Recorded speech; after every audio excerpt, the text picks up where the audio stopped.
Hi, I'm Bruce Juchnik of the Kosho Shorei Kai. The Kai was created for the preservation of the teachings of the late James Mitose. Kosho Kempo as such, since it's being brought over to Hawaii in 1936 by Professor Mitose, has taken many changes. Kempo today has many different faces. In Kosho, or in Kempo, as we know it today, many view it as a style or a system of techniques and movements. This was not the intent of Professor Mitose when he went to Hawaii in 1936. Also, this was not the intentions on the founder of Kosho.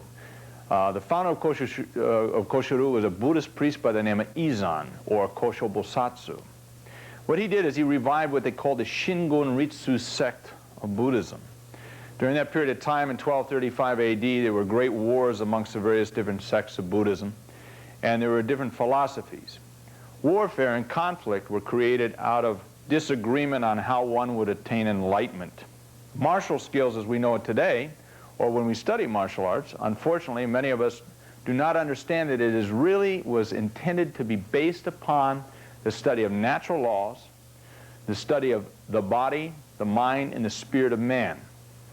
Kosho, as it is taught today, emphasizes these things. Unfortunately, what has taken place as time has moved on and is gone, karate, kempo, gonfu, many of these systems have taken distinct styles in which that many of these teachings have been lost. What we're going to do is I'm going to explain to you the philosophy and the art form of Kosho, and also show you the differences between the Kempo attitude, the karate attitude, and the Kosho attitude towards dealing in a self-defense type of environment and dealing with martial arts to begin with. First of all, we'll explain to you about the Shochikubai seal, or the seal pine bamboo plum. This seal is representative of all of the studies and the arts in Kempo. As you look at the seal, the first thing you'll see is you'll notice the octagon. This is on the outside of the seal. The octagon has several meanings and representations. The first representation of the octagon was the eightfold path. Right intention, right speech, right means of livelihood, right effort, right awareness, right meditation, right action, and right effort. The Kempo practitioner was to view himself in such a manner to where if anything took place in his life in a negative fashion, he must blame himself for this. Also, this gave the keys to a Kempo practitioner to where he could deal in conflict or deal with an opponent. For instance, if we were walking down the street and someone were to hit us, maybe it is because we used wrong awareness, wrong speech, and so on. These same elements would be utilized to prevent harm, and at the same time, if you wish to get close to someone to do harm, it is important to know about that individual so that we can blend. Fighting or conflict, whether it be physical or dealing with a mental conflict, again, we deal with the basic principles of blending. The octagon, the next thing we see with the octagon, is the first part of the physical arts. That is the escaping. The escaping arts were devised for the purpose of teaching one to avoid physical confrontation. The ultimate art is no body contact. This was made clear to me by Professor Mitose. If someone wishes to hit you, they cannot hit you and you have not hit them. This is the ultimate when it comes to the physical arts. The octagon pattern is utilized to where an individual can escape harm, not be hit, and at the same time know where his opponent will always be. And at the same time, defeat the opponent through robbing him of his senses, or should we say disorientate him. Next representation of the octagon, once it's raised upon the body, with the utilization of the octagon on the ground, gives us understanding of the meridians of the body, the muscular groups. Thus, this tells us how to strike, but at the other side of the coin, this also tells us how to take care of the body. This we do through the study of what we call shiatsu, or finger pressure massage therapy. At the same time, herbology is part of this study. Kosho is a complete art form. The next usage of the octagon is dealing with weapons, weapon training. The use of the octagon with weapons teaches us a flawless method of weaponry, to where again the weapon never collides with another weapon. Instead, you're always manipulating body mass and your opponent's position. His weapon becomes at that point unimportant. The Shochiku by seal, as you see, the top position or the hand position represents the study of right and left. These are hand positions which represent, the right hand represents the physical, left spiritual or morality. Again, we must understand that Kempo is not a style. It is a study of these things, of natural laws. The first representation of the praying hand position, or Kigen, represents prayer. To take time to pray that one does not have to deal with conflict and that no conflict takes place in one's life. Of course, this can only be done through practicing this. Next representation, again, is the jumping, escaping arts. The third representation are the skeletal blows of the system. These are strikes that do damage to the skeletal structure. Kempo is a precise art again. Next hand movement, or hand position. Kaiushu, or the open hand. First representation is to look for the good in man.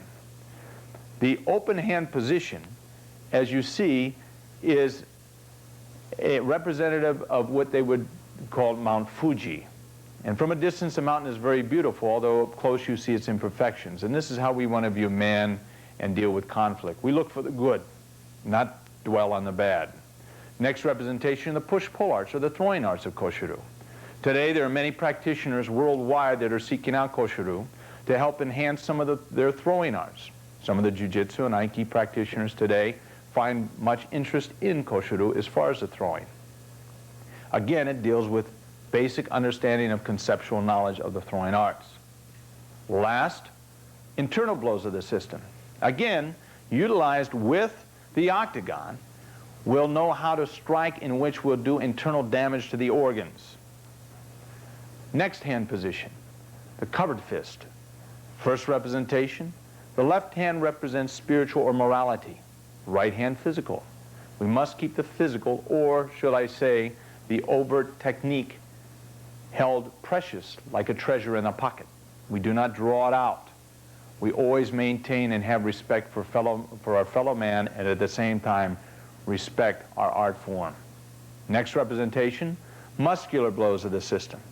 These are strikes to do damage to the muscular structure. We may either cause cramping of the muscle, or to an opponent that is not built as far as the muscle groups, we may do damage to the skeletal structure through these type of hits.